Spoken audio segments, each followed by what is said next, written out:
1949 সালে 26শে নভেম্বর সংবিধান গৃহীত হয়েছিল এবং এটাকে কার্যকরী করা হয় 1950 সালের 26শে জানুয়ারি।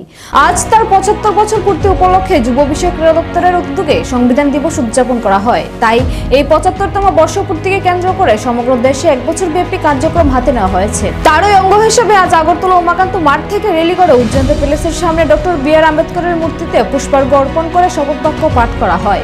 উপস্থিত ছিলেন অর্থ দপ্তরের মন্ত্রী প্রণজিৎ সিংহ রায়, যুব বিষয়ক ক্রীড়া দপ্তরের মন্ত্রী টিঙ্কু রায় সহ অন্যান্যরা। র্যালিতে বিভিন্ন স্কুল কলেজের ছাত্রছাত্রীরা অংশগ্রহণ করে।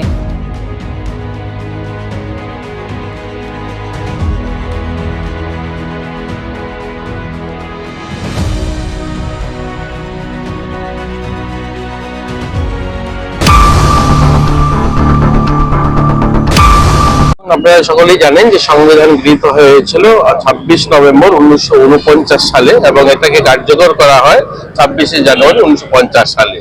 75 বছর পূর্তি হয়েছে। 75 বছর পূর্তি উপলক্ষে গোটা দেশব্যাপী এক বছর বিভিন্ন কার্যক্রমের মধ্যে দিয়ে এটাকে পালন করা হবে।